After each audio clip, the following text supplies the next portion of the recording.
ये कहानी एक खानपुर गांव की है जहां आलिया और रानी नामी दो बहनें रहती थी। रानी नागिन बहुत अच्छे स्वभाव की थी, वहीं आलिया नागिन दिखने में बहुत सुंदर थी। वो स्वभाव से बहुत गंदी और लालची थी। वो रानी से बहुत बुरा बर्ताव करती थी। एक दिन रानी नागिन आलिया नागिन की फेवरेट नेल पॉलिश लगा लेती है, जिसे देखकर आलिया नागिन गुस्से से आग बबूला हो जाती है। क्यों री, तेरी हिम्मत कैसे हुई मेरी नेल पॉलिश को हाथ लगाने की? तेरे काले हाथों पर नेल पॉलिश अच्छी नहीं लगती। तूने मेरी नेल पॉलिश गंदी कैसे कर दी? पता है कितनी महंगी नेल पॉलिश थी? आलिया, तुम तो मेरी सगी बहन हो, फिर तुम मेरे साथ ऐसा बर्ताव क्यों करती हो? तेरे जैसी गवार मेरी बहन नहीं हो सकती। कहा मैं इतनी सुंदर पढ़ी लिखी और कहा तू गवार फिफ्थ पास। चल अब जल्दी से मेरे कमरे से बाहर निकल। खबरदार, अगर मेरी किसी भी चीज को हाथ लगाया तो। अपनी बहन की बात सुनकर रानी नागिन दुखी मन से अपने कमरे में चली गई। उसी गांव में जंगल के पास एक गुफा में दुष्ट मोटू नाम की आत्मा रहती थी। एक दिन अपनी जादुई शक्ति से गांव के बाहर एक नदी किनारे मोटू नाग ने एक मायावी नेल पॉलिश का पेड़ लगा लिया। आखिरकार मायावी नेल पॉलिश का पेड़ लग ही गया। अब जो भी नागिन इस पेड़ से नेल पॉलिश लेकर अपने नाखूनों पर लगाएगी वो मेरे कब्जे में आ जाएगी। ऐसे ही एक एक करके गांव की सब नागिनों को अपनी मुट्ठी में कर लूंगा और उसके बाद मैं सबकी बलि चढ़ा दूंगा और फिर मैं जंगल का शक्तिशाली जादूगर बन जाऊंगा।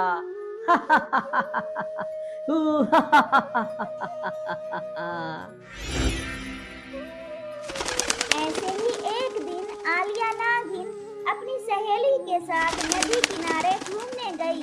तभी उसकी नजर पेड़ पर लगी नेल पॉलिश पर गई। पेड़ पर रंग बिरंगी नेल पॉलिश देखकर आलिया नागिन अपनी सहेली पिंकी से बोली, अरे पिंकी, देखो, मैंने ऐसा पेड़ कभी नहीं देखा।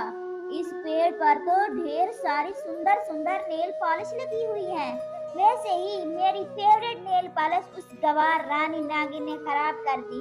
चलो इस पेड़ से नेल पॉलिश तोड़ लेते हैं। हाँ यार, मैंने ऐसा पेड़ पहले कभी नहीं देखा। लेकिन ये पेड़ यहाँ आया कहाँ से? आया जहाँ से भी हो, है तो हमारे काम का। चलो जल्दी से नेल पॉलिश तोड़ लेते हैं। तू ठीक कह रही है, मेरी भी नेल पॉलिश खत्म हो चुकी है। ऐसा मौका फिर नहीं मिलेगा। मुफ्त में इतनी सारी नेल पॉलिश मिल रही है। इतना कहकर आलिया नागिन और उसकी सहेली उस जादुई नेल पॉलिश के पेड़ से अपने लिए ढेर सारी नेल पॉलिश तोड़ लेती हैं। घर जाकर जैसे ही वो अपने नाखूनों पर नेल पॉलिश लगाती हैं, नेल पॉलिश लगाते ही वो दोनों जादूगर की गुफा में पहुंच जाती हैं। अपने आप को गुफा में पाकर दोनों बहुत ज्यादा घबरा जाती हैं। अरे अरे, ये हम कहाँ आ गए? हम तो किसी गुफा में आ गए हैं।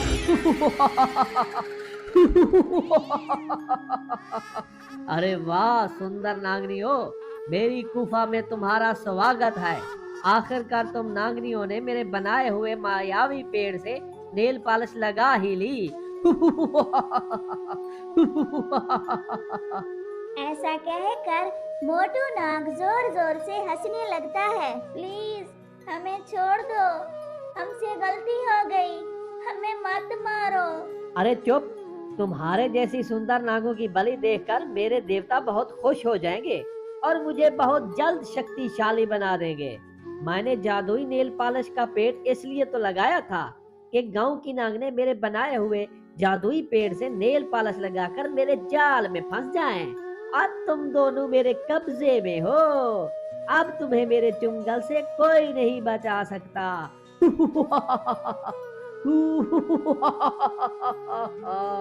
दूसरी तरफ काफी वक्त गुजर जाने के बाद आलिया नागिन को घर में ना पाकर रानी नागिन चिंता में पड़ गई।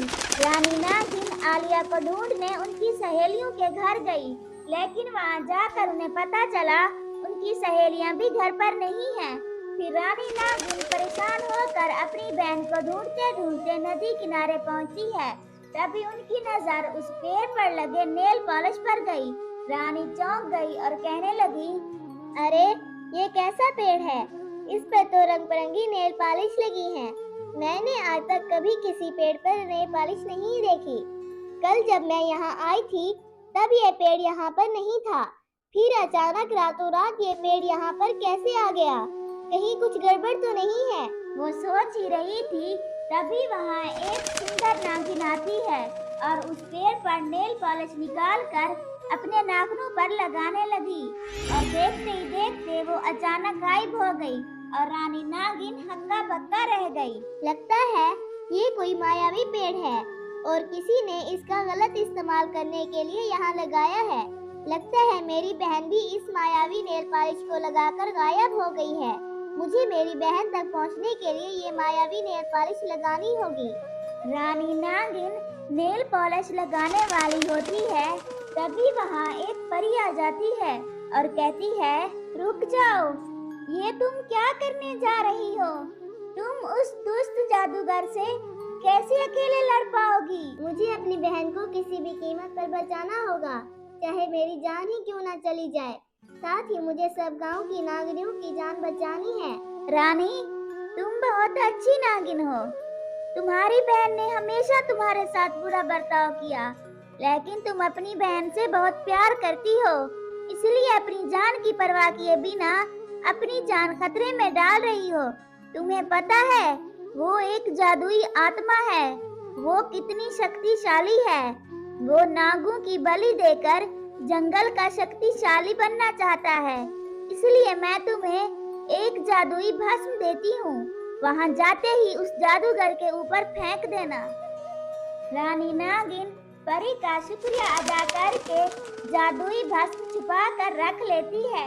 फिर रानी नागिन जादुई पेड़ से अपने लिए नाखूनों पर नेल पॉलिश तोड़कर लगा लेती है और फिर पलक झपकते ही वो उस जादुई गुफा में पहुंच जाती है और जादूगर को पुकारने लगती है, दुष्ट जादूगर, मेरे सामने आ। मैं जानती हूँ तूने मेरी बहन और बाकी गांव की नागिनों को यहाँ पर कैद करके रखा हुआ है। तेरी भलाई इसी में है। इन सबको छोड़ दे, वरना तेरे लिए अच्छा नहीं होगा। तभी वहाँ मोटू नाग आकर हंसते हुए बोला, तू मेरा कुछ नहीं बिगाड़ सकती। तू एक मामूली नागिन है, मेरे पास बहुत सी शक्ति है। तुम मेरा कैसे मुकाबला करोगी? अब तो मैं इन नागिनों की बलि देकर और भी शक्तिशाली बन जाऊंगा। तुम लोग सब मिलकर भी मेरा कुछ नहीं बिगाड़ सकते। जादूगर, मैं तुम्हें ऐसा नहीं करने दूंगी। रानी नागिन की बात सुनकर जादूगर मोटू नाग जोर जोर से हंसने लगा। तभी मौका पाकर रानी नागिन ने जादुई भस्म मोटू नाग पर फेंक दिया। मोटू नाग वहीं जलने लगा। जलते जलते मोटू नाग वहीं मर जाता है और सारी नागिनें आजाद हो जाती हैं। फिर सब ने रानी का शुक्रिया अदा किया। आलिया नागिन को अपने किए पर पछतावा हुआ और आलिया नागिन रानी नागिन से माफी मांगती है। इसके बाद दोनों बहनें एक साथ खुशी खुशी रहने लगती हैं। भी वो ये बातें कर ही रही होती है, इतने में पास वाली नदी से जल परियां निकल आती हैं और टुनटुनी उन्हें देखकर डर जाती है।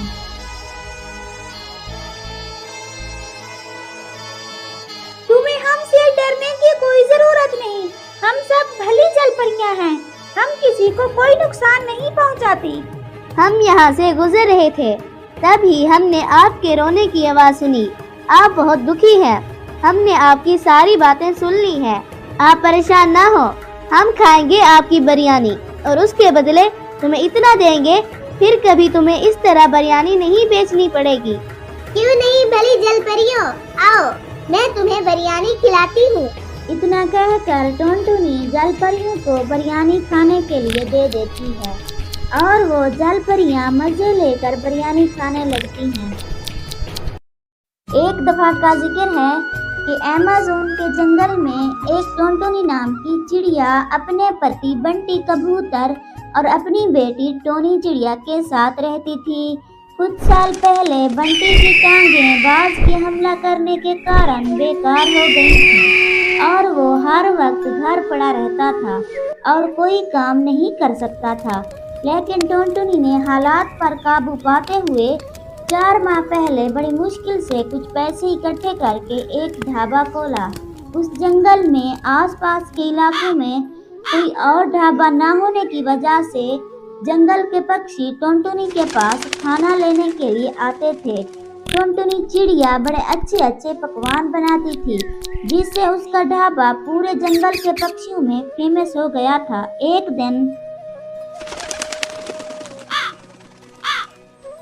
अरे ओ ढाबे वाली, कौन कौन से पकवान है तेरे पास?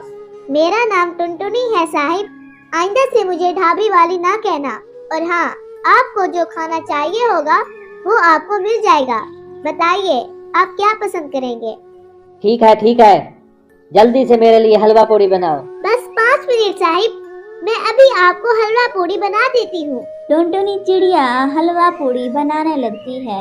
इतनी देर में कालू कौवे की नजर ढाबे पर बैठे गाहकों पर पड़ती है। तभी वो मन ही मन में सोचता है, क्यों ना मैं इस जंगल में एक ढाबा बना लूं।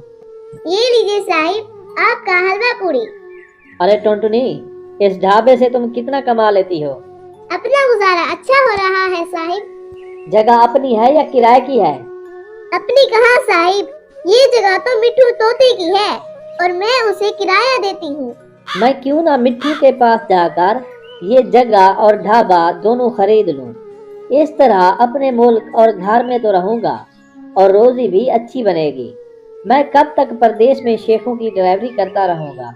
वैसे भी ये ढाबा पहले से ही अच्छा चल रहा है।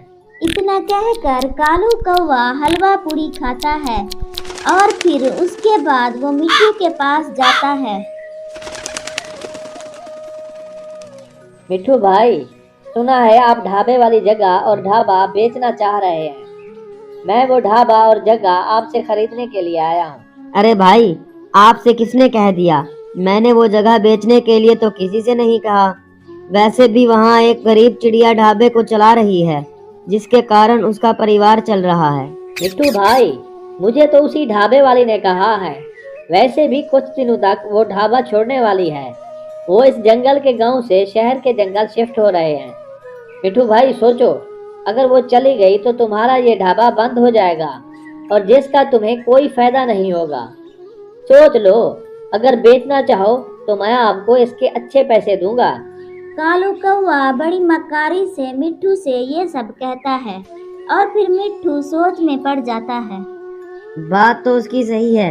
अगर टुनटुनी जा रही है तो मेरा ढाबा तो वीरान हो जाएगा जिसका मुझे कोई फायदा नहीं होने वाला।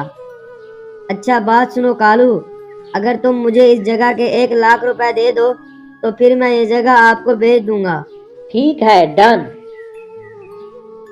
ये लो पूरे 1 लाख रुपए और उस जगह और ढाबे के मुझे कागजात दे दो। मिट्ठू तोता पैसे लेकर कालू कौवा को उस जगह के कागजात दे देता है। फिर अगले दिन कालू कौवा टुनटुनी के ढाबे पर जाता है। आइए साहिब, आप क्या पसंद करेंगे? नहीं, कुछ नहीं। इतना अच्छा भी नहीं होता तेरा खाना। क्या मतलब? मैं कुछ समझी नहीं साहिब। मैं समझा देता हूँ, इतनी जल्दी भी क्या है।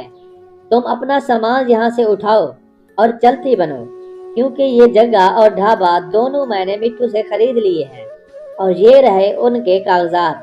लेकिन मैं कहाँ जाऊंगी साहिब? मुझे यहीं रहने दें। बेशक आप मुझसे इस जगह का किराया ले लीजिएगा। मेरे माथे पे पागल लिखा हुआ है क्या? तूने मुझे पागल समझ रखा है? मैंने ये जगह 1 लाख रुपए के एवज खरीदी है और मैंने ये किराए के लिए नहीं खरीदी। कल से मैं यही ढाबा चलाऊंगा। मुझ पर तरस करो, मैं कहाँ जाऊंगी? मेरा पति माजूर है और घर में कोई और कमाने वाला नहीं है। तो मैं क्या करूं? लगता है तू ऐसे नहीं मानेगी। रुक, मैं अभी तेरा सामान फेंक देता हूँ। ये ले और ये ले और ये भी ले। चल अब तुम भी यहाँ से चली जाओ, वरना तुम्हें भी यहाँ से फेंक दूंगा। टुनटुनी चिड़िया वहाँ से रोते रोते चली जाती है। इसी तरह कुछ दिन गुजर जाते हैं। फिर एक दिन, टोनी बेटा, मेरी दवाई लाकर मुझे दे दो, मेरी टांगों में बहुत दर्द हो रहा है। पर अब्बा जान, आपकी दवाइयाँ तो खत्म हो चुकी हैं। मैं अभी मम्मी से जाकर कहती हूँ, वो आपकी दवाइयाँ ले आएंगी।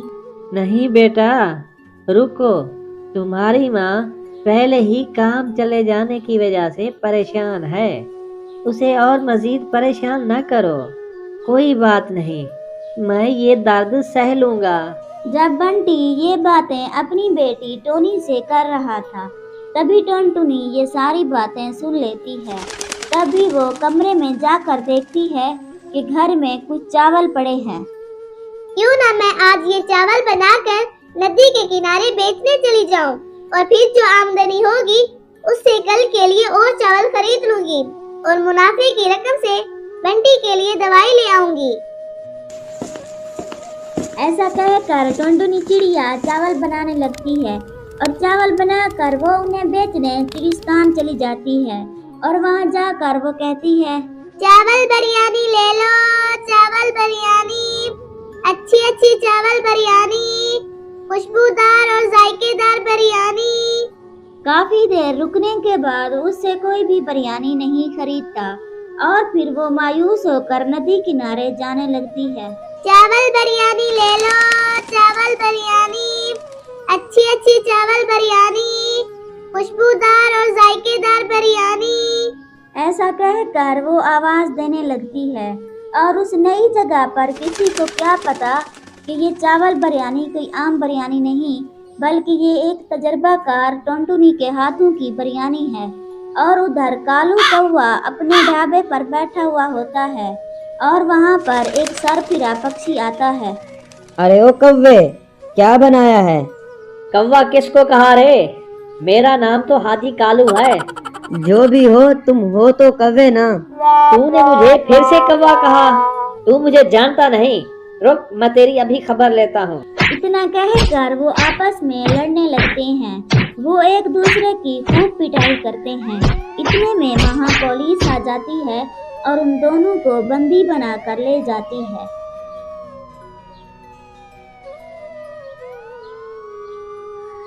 और उधर काफी देर से टुनटुनी चिड़िया नदी किनारे रेड़ी लगाए बैठी होती है, और उसके पास कोई ग्राहक भी नहीं आता। तो टुनटुनी चिड़िया परेशान हो जाती है। ऐ मेरे अल्लाह, तू मुझ पर रहम फरमा। मैं कहाँ जाऊंगी? घर में कुछ चावल पड़े थे, मैं उन्हें पकाकर तेरा नाम और तेरी आस लेकर बेचने आ गई।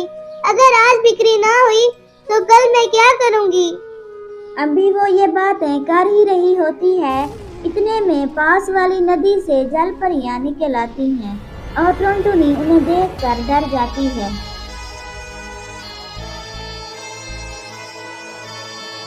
तुम्हें हमसे डरने की कोई जरूरत नहीं, हम सब भली जल परियां हैं, हम किसी को कोई नुकसान नहीं पहुंचाती।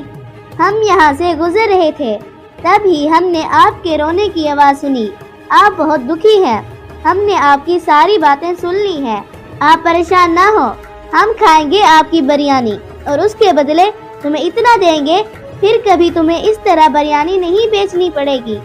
क्यों नहीं भली जल परियों, आओ मैं तुम्हें बिरयानी खिलाती हूँ।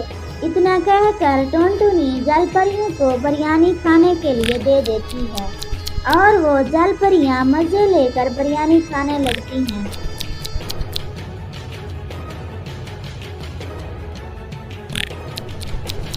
मोहिनी, बिरयानी तो मजे की है। हाँ रेखा, तुम सही कह रही हो। टुनटुनी, तेरे हाथों में तो जादू है, हमें आपकी बिरयानी बहुत पसंद आई। फिर वो मोहिनी जल परी जादू करती है, और वो टुनटुनी को एक सोने से भरा संदूक गिफ्ट करती है। ये लो टुनटुनी, सोने और जवाहरात से भरा संदूक। इसे तुम अपने घर ले जाओ और इससे अपनी हर जरूरत पूरी करो। शुक्रिया भली जल परियों। फिर टुनटुनी वो सोने से भरा संदूक घर लाती है, और बंटी के सामने वो संदूक रख देती है, और सब कुछ बताती है। टुनटुनी की बात सुनकर बंटी कबूतर कहता है, अल्लाह भला करे उन नेक जल परियों का। अगले दिन टुनटुनी बंटी को इलाज के लिए एक अच्छी डॉक्टर के पास ले जाती है और वहाँ उसका इलाज होता है। कुछ ही दिनों में बंटी बिल्कुल ठीक हो जाता है। इसी तरह वो सब मिलकर हंसी खुशी अपना जीवन गुजारने लगते हैं। वीडियो अगर अच्छी लगी हो तो वीडियो को लाइक और शेयर कर दें और हमारे चैनल कार्टून स्टोरी टीवी को भी सब्सक्राइब कर दें। शुक्रिया। मिलते हैं और एक जबरदस्त वीडियो में, तब तक के लिए अल्लाह।